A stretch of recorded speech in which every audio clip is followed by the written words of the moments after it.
Good morning, good morning, good morning.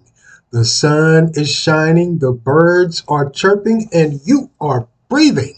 Today is Wednesday, May the 1st, 2024, and I would like to welcome you all to This is Just a Thought with Stephen Cornegay.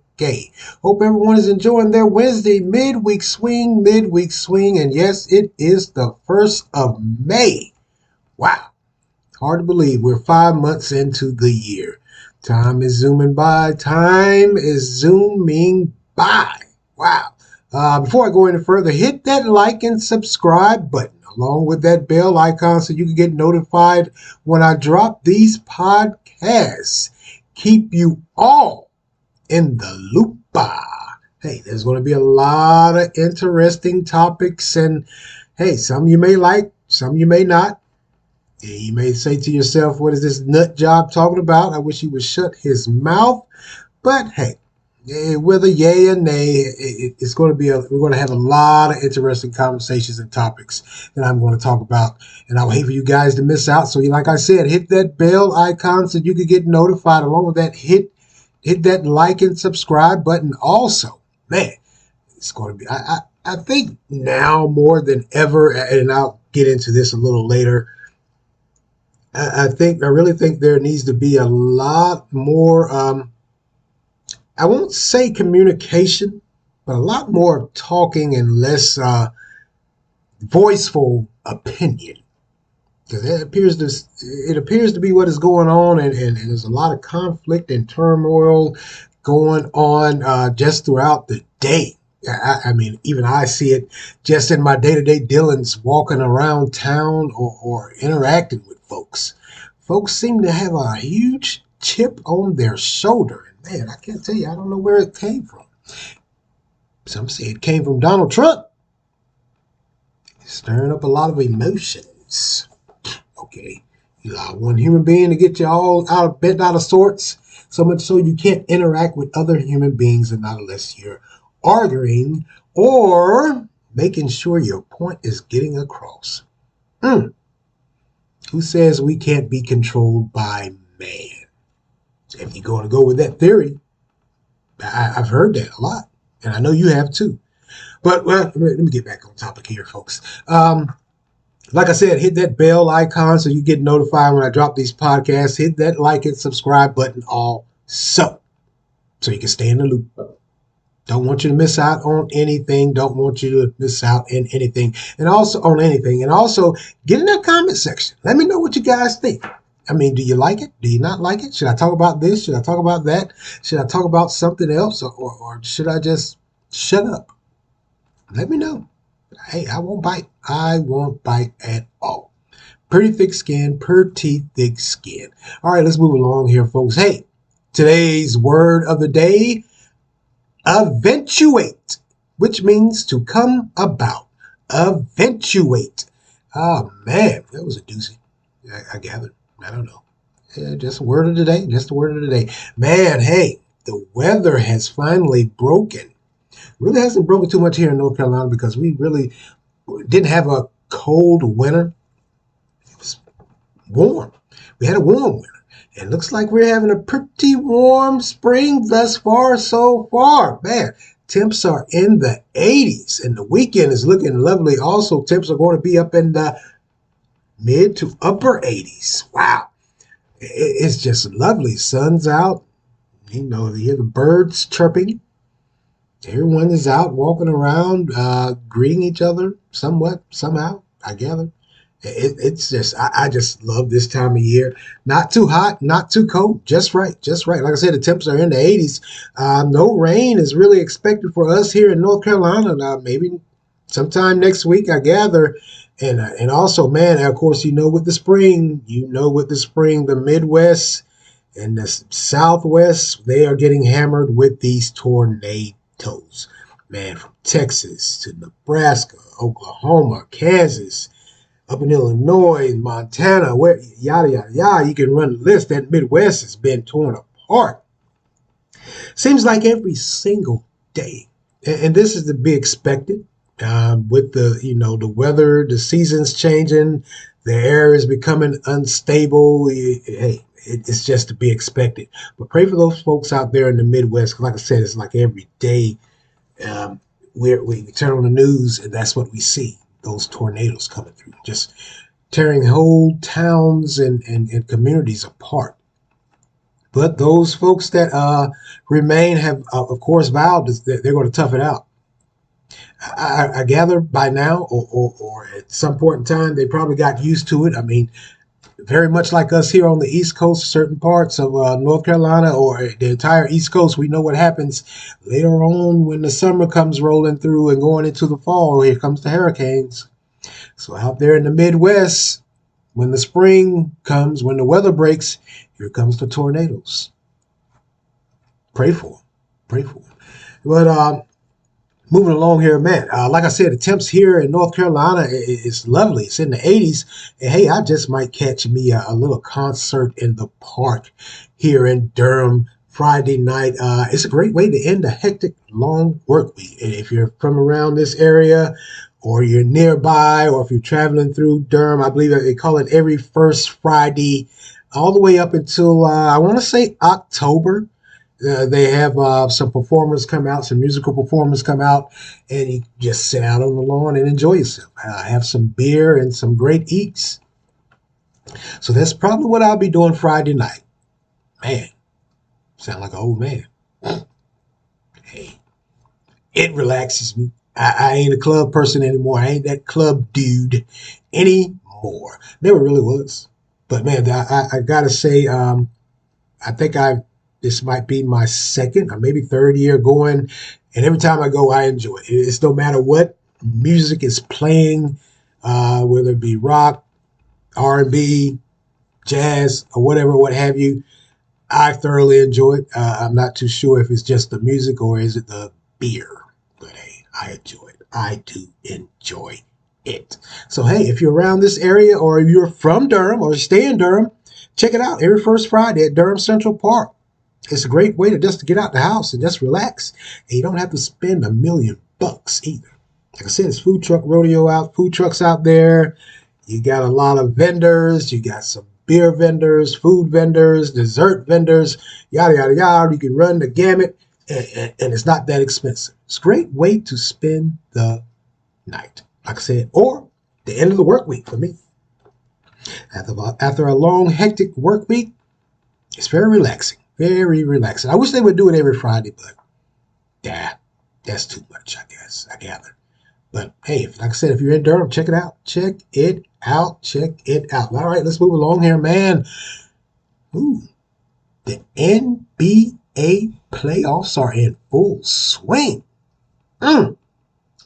Pretty exciting. Pretty exciting. Let's get it started. Let's talk about it. Let's talk about it. My Los Angeles Lakers have been swept by the defending NBA champions Denver Nuggets. Swept. Looked like an intramural game out there. You remember those old intramural games you used to have when you were in high school? I believe some colleges still have intramural where any and everybody could sign up and they could play.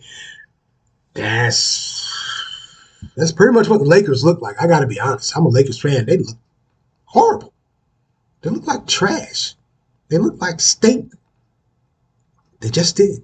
Jamal Murray and the Joker, they handily handled the Lakers. They took them apart. Well, they didn't even have to take them apart. They just ran them out of the damn Coliseum. They just did.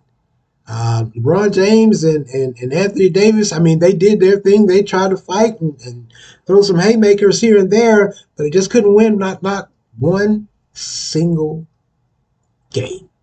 Again. Yeah, again. They got swept. Clearly,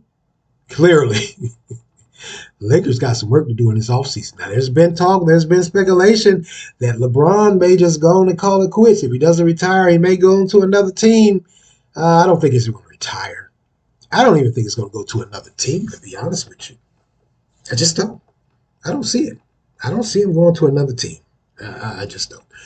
I sure don't see him retiring. He had made the statement some time ago, a year or so ago, that he wanted to play with his son. So I don't see him retiring. I don't really see him going to another team. I see them revamping and working some things out and bringing in some more key players because it's obvious the ones they have now aren't that sound. When I said earlier they look like an intramural high school basketball program, that's exactly what they look like. They just did. They were not the Lakers of old. Not the Lakers I know. Anyway, they just weren't. They just weren't. And the coach, Ham, yeah, you're out of there. I'm calling it now. He's out. I don't know what coaching. I don't know what the guy thought he was doing. I know you're gonna say, man, you're a sofa coach. What do you know? I don't know too much about basketball, but I do know a little bit. I got a little fight in me, at least. It's like he just. I guess maybe he thought LeBron and Anthony Davis were going to take over and carry the whole team like they did in their 20s. These guys are up in age. They need some help, some young help. They need some fresh legs. And they need players that, more importantly, not just with fresh legs, but they need some players that can actually think and play. Just to. Now, if you're saying to yourself, wow, the Lakers got swept, how horrible. They weren't the only ones that were swept. Golden State is out of it, too. Seth Curry, Poole, and what's the little violet one? Draymond Green, those guys, they got sent home by the Sacramento Kings. Kings are that squad. Apparently. Appears. They ain't playing. They weren't playing. I just told you they swept the Golden State Warriors. Seth Curry, he could. Oh, buddy. I don't know if he's going to retire or call it quits. I wouldn't think at this stage of his game, but man. We'll see what happens with Golden State. See what Steve Kerr has brewing because he's got to make some decisions this offseason. If this is the third year that they haven't made it past the first round of the NBA playoffs. Golden State, Seth Curry, the one that's been called one of the greatest shooters in NBA history, and they can't move any further than that. Well, not to talk trash, but hell. Los Angeles Lakers with the gate. LeBron James couldn't move any further either. Maybe there's something brewing in the NBA. Maybe these young players aren't intimidated by these old vets. Maybe they're taking them to task. Because like I said, the Sacramento Kings, they swept Golden State. And then you had the Denver Nuggets sweeping the Los Angeles Lakers. We'll see what happens. We will see what happens. And moving on down the board, man, the Phoenix Suns are out of it too. Yep. Phoenix Suns are gone with that big three. You got Kevin Durant, Devin Booker, Bradley Beal. They lost to the Minnesota Timberwolves. Edwards. I alluded to it earlier. These young guys, they don't seem or appear to be too intimidated by these old wily veterans and what they have done. Because Kevin Durant, whoa. I don't know what you are on, homie, but they exposed you. They exposed you pretty bad, homie. You look like you were just a beaten down old man getting off a 12-hour shift at the lumberyard. Wow. They manhandled you. So the Minnesota Timberwolves are advancing, and I think, if I'm not mistaken, the Timberwolves are going to be playing the Denver Nuggets. That's going to be a good one. Might want to tune in for that one, folks. Might just be not only the future of the Western Conference, but might also be the future of the NBA we are watching. Not just with these three teams on the West Coast, but on the East Coast also. There's a rumbling going on the East Coast. Now, if you guys remember about 2 or 3 years ago, if you ever listened to This Is Just a Thought, I told you there was a little young squad out of New York City, the Knicks. They're looking good. They're looking like they figured it out. Even though they were leading the series and they could have closed it out last night, but they allowed the 76ers to get them one, and so they ended up losing. So now they got to go, I believe it's it's tomorrow night. They could close the series out against the 76ers. Joel Embiid, the Knicks are up 3-2 in that series. It would have been, like I said, they could have closed it out last night and ended the whole thing.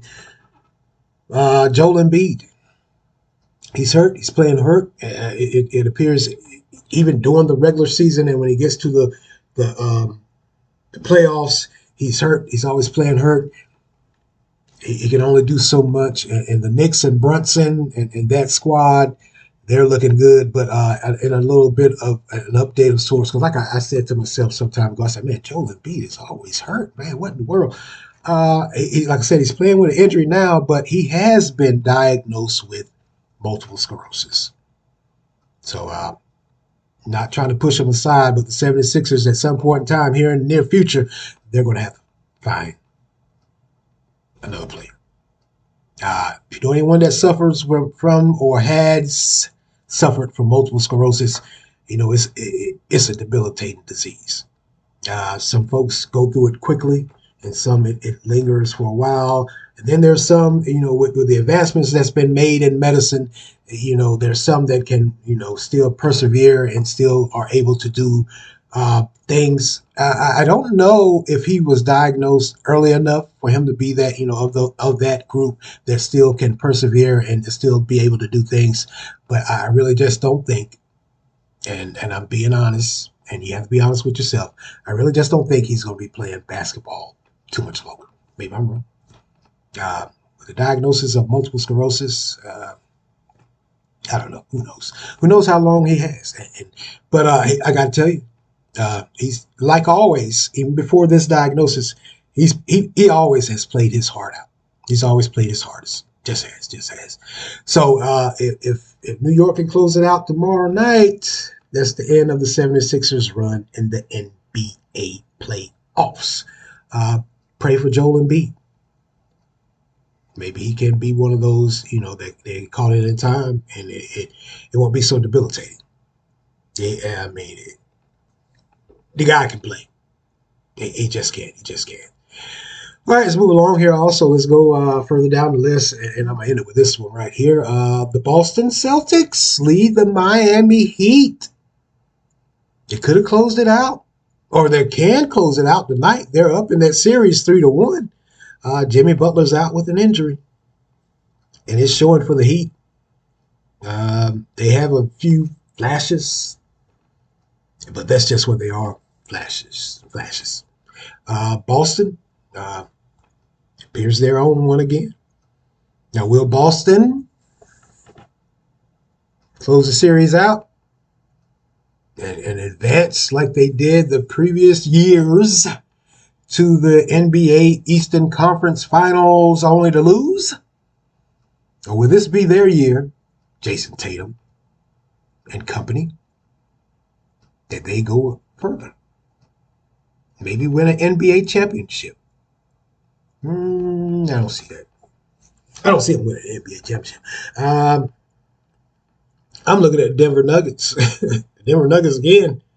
I just got to be honest with you.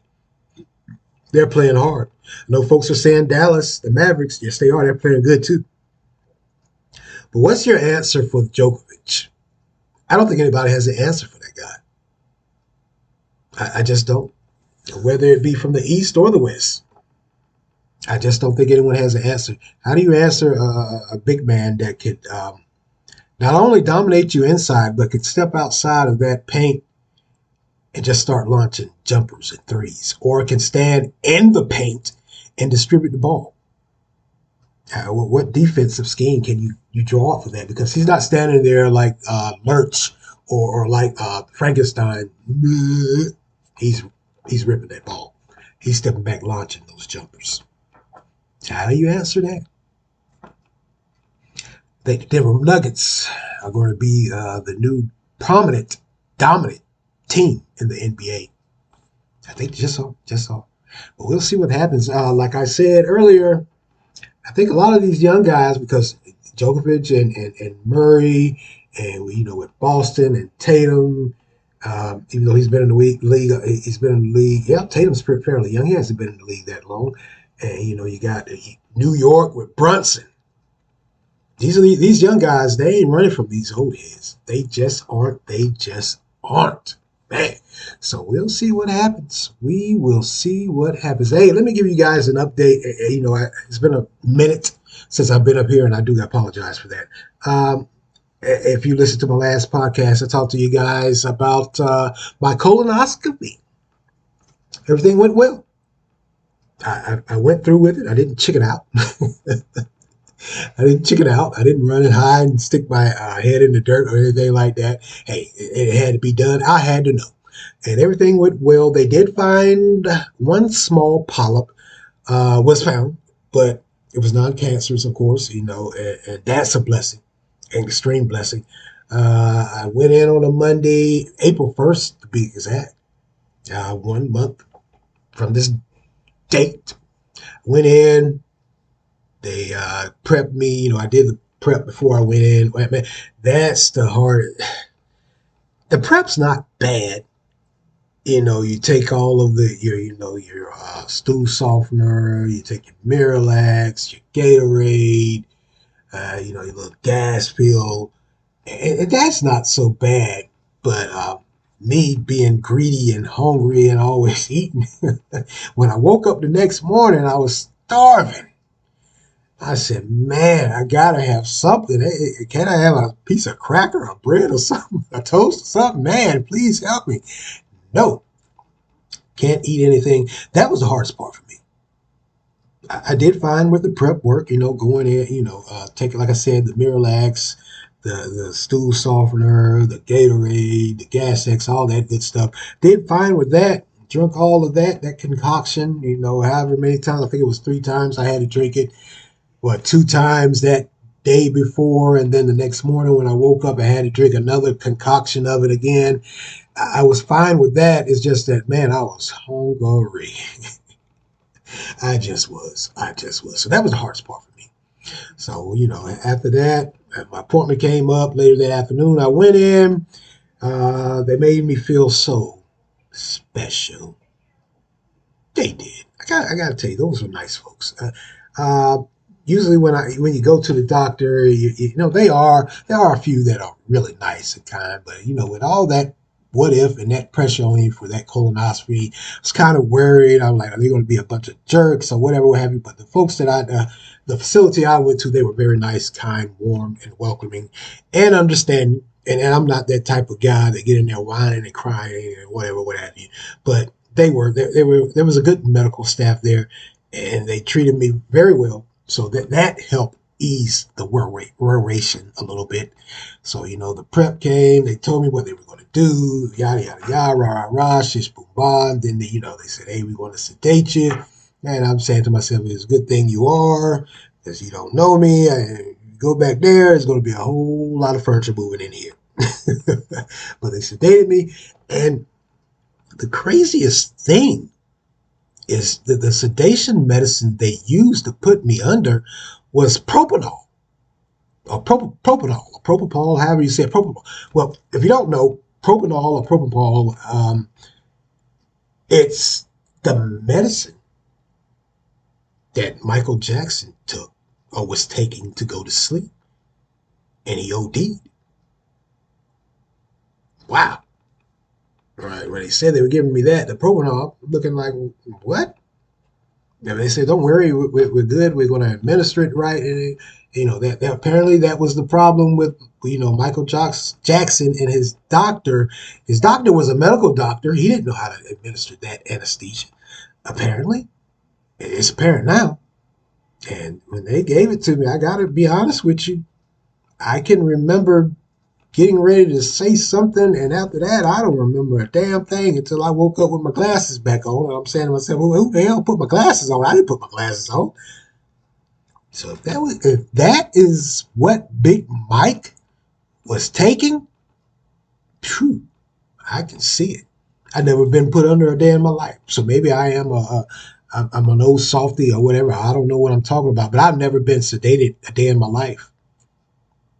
And that propanol, whew, that's a strong medicine, boy. If that's what Big Mike was on, I can see why.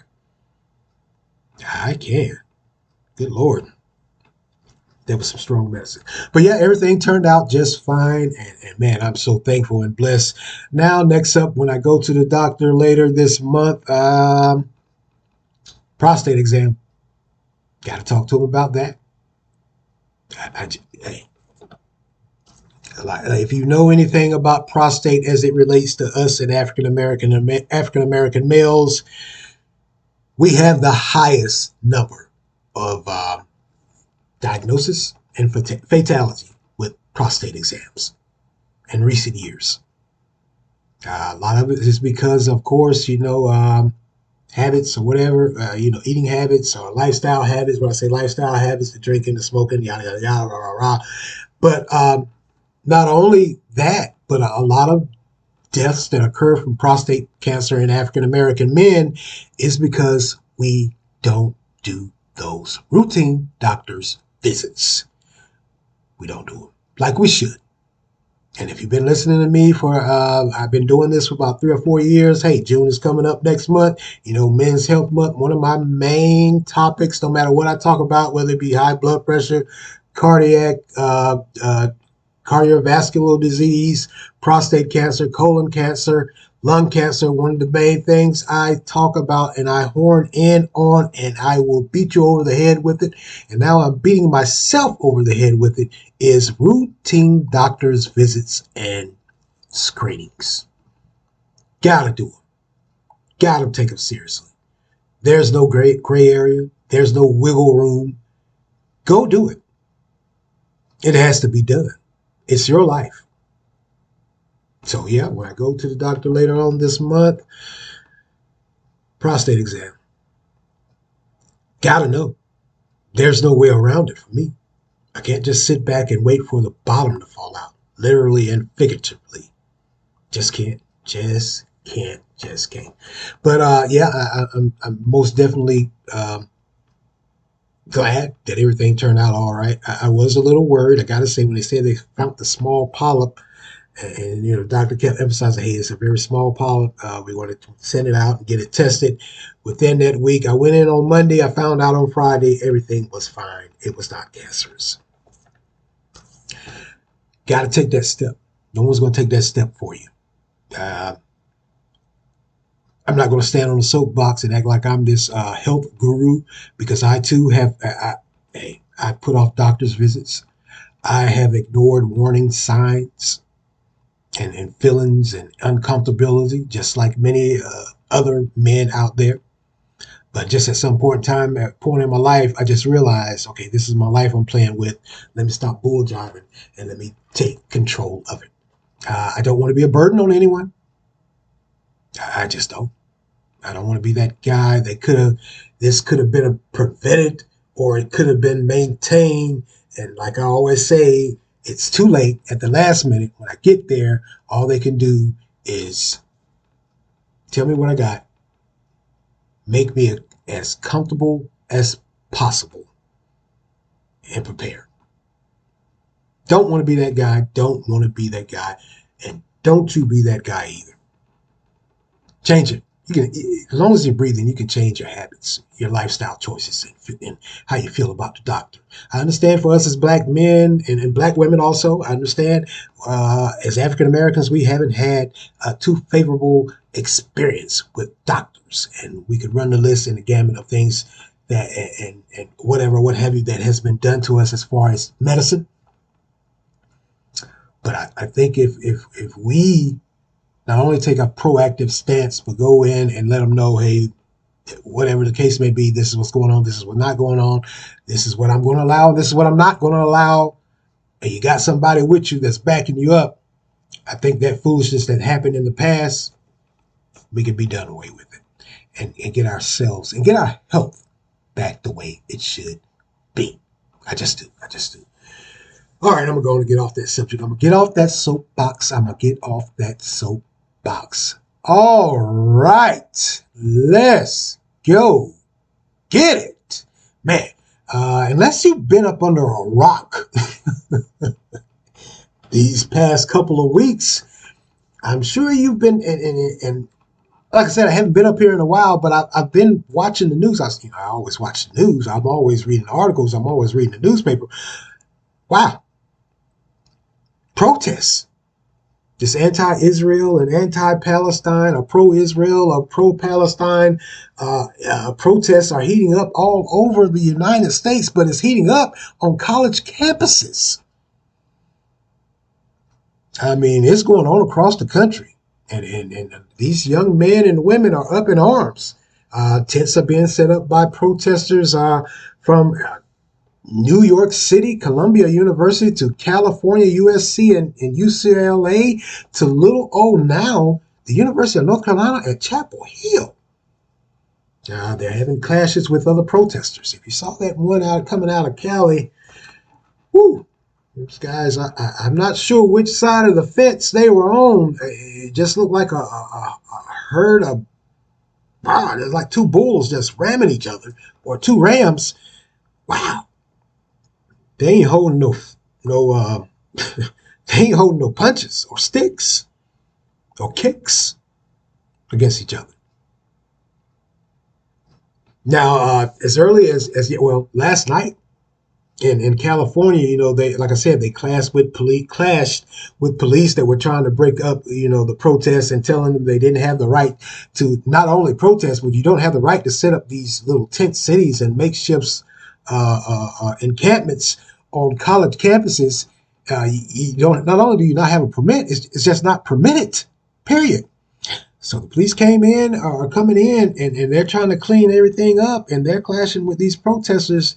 But one of the odd things that came out, and it was admitted, I'm thinking these are college students, but apparently they aren't all college students. That's usually how it goes when there's a protest of something of this magnitude with everything they feel is at stake. You got some career protesters or older.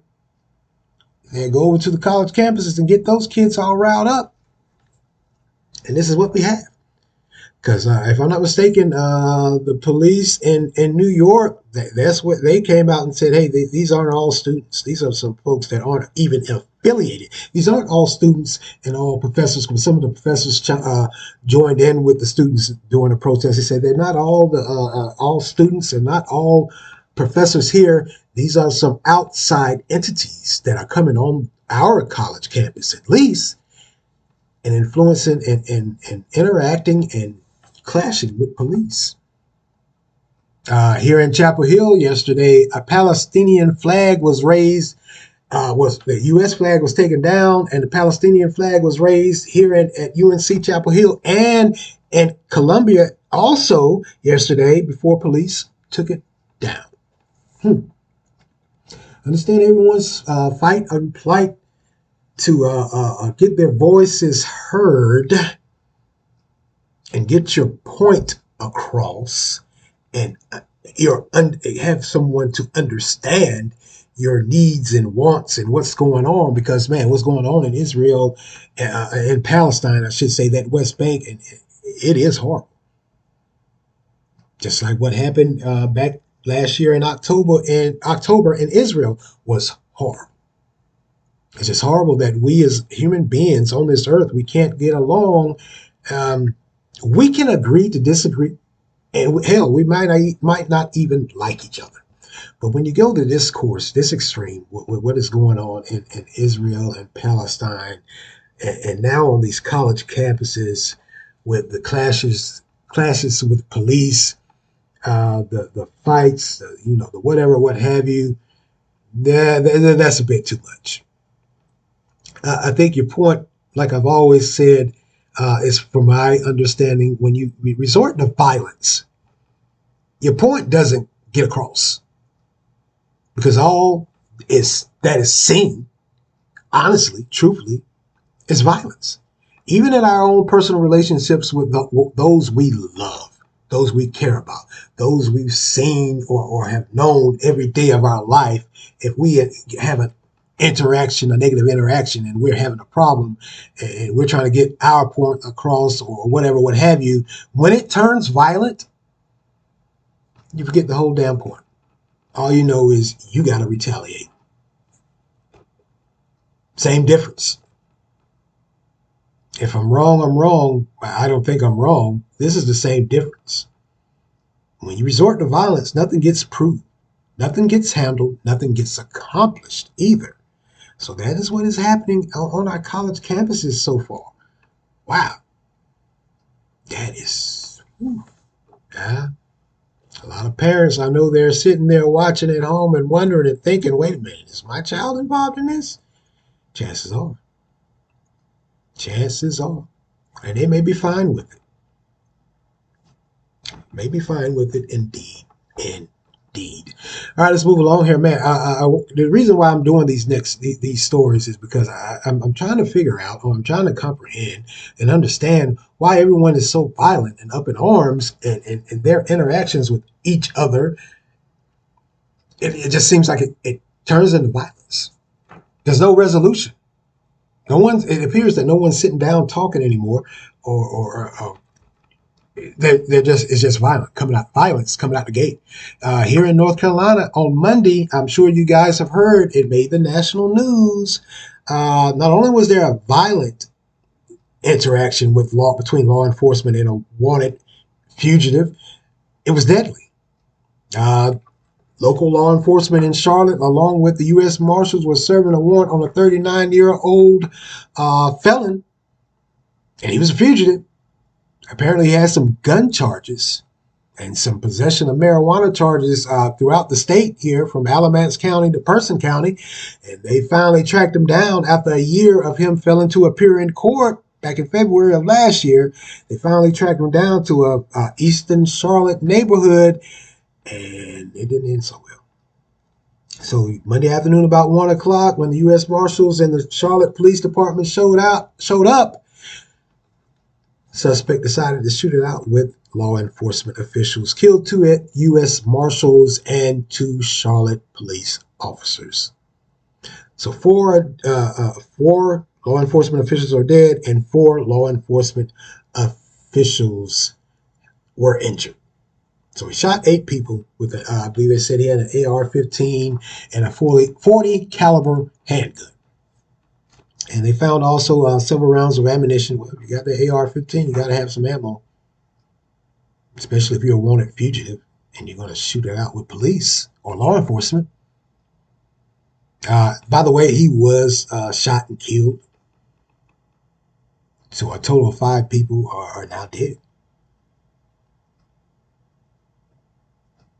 Wow. I don't know.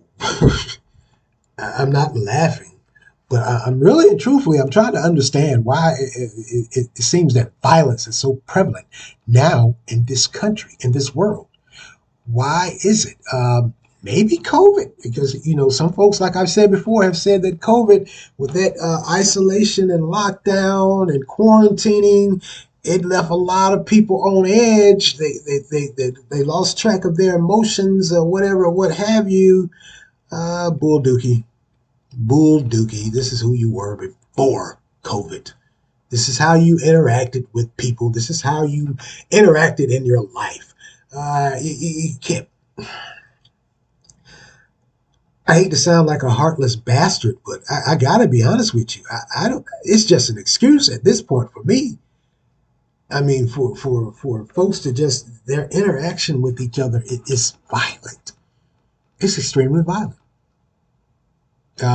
Man, just last night here in Durham, I woke up this morning. I turned the news on. I'm getting ready for work, and I hear just last night, right when I'm turning over in my bed, getting warm and cozy. Last night around 10 or 11 o'clock, an 18-year-old teenage male was killed along, and adult woman was injured. I'm not sure if it was a drive-by.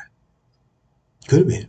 Then an hour later, across town, 3 men were shot and was killed. Folks in their violent interaction with each other.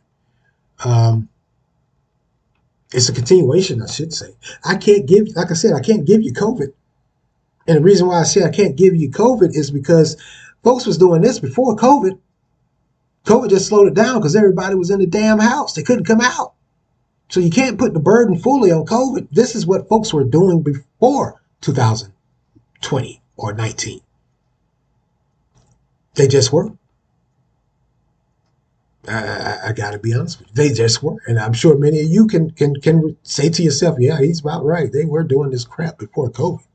This is just how people interact with each other now. Whenever there's a conflict, a misunderstanding, or a non-agreement, folks resort to violence. Want to kill. Wow. I don't know what's going on in this crazy world we are living in, but leave me out of it. Leave me the hell out of it. I don't want no parts of it.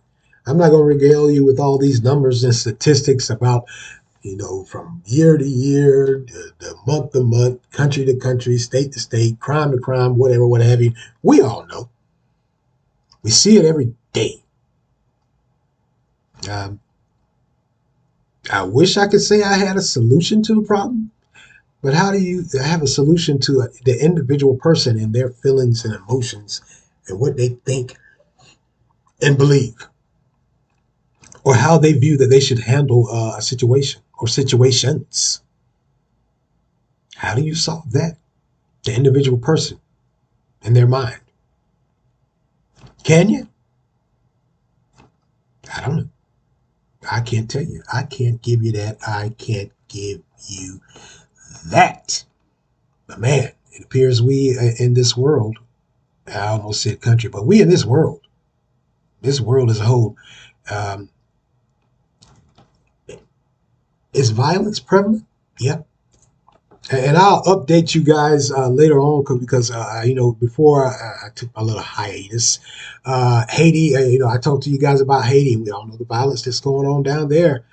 We talked they were having a transitional government. Well, the transitional government is in place, and they've booted out the gangs to an extent. Pockets of violence still continue in Haiti. Yep. So I'll be talking to you guys some more about that.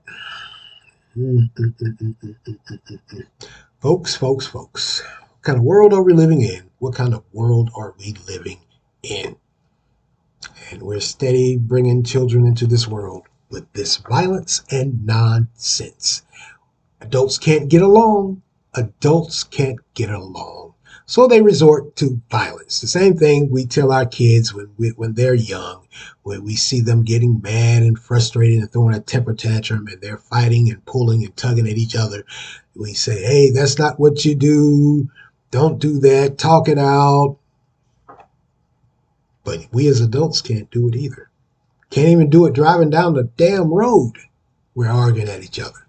Can't even do it standing in a store trying to make a purchase. We're arguing with each other and trying to fight or fighting. Can't even do it at the doctor's office. Hell, can't even do it in a library.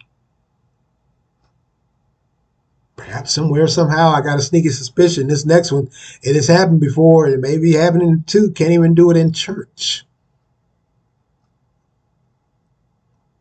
So something has happened to the psyche of human beings. What is it? Why is violence so prevalent now?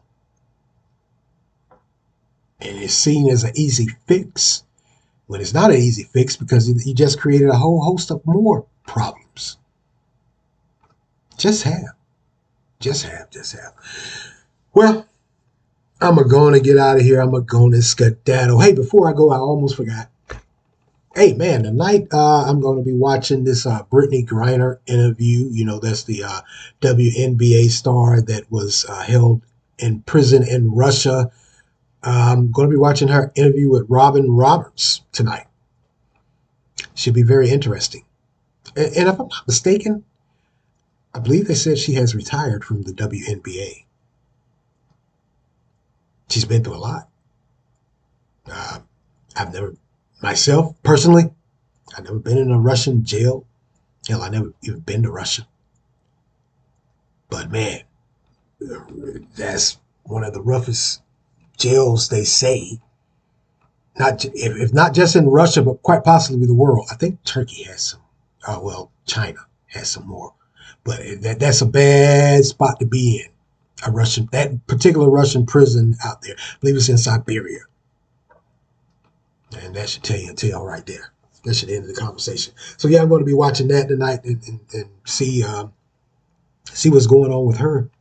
Wow. Well, I'm going to get out of here. I'm going and skedaddle. And as always, I want to thank you all for lending me your ears this morning. Continue to like, support, share, offer feedback. Hey, get in that comment section. Let me know what is going on with us as adults in this country, in this world, with how we handle situations where we're in disagreement with each other. Or if there's a communication gap and me and you, or you and another person, you don't agree with something they're saying. What is going on with us in this world where we resort to violence?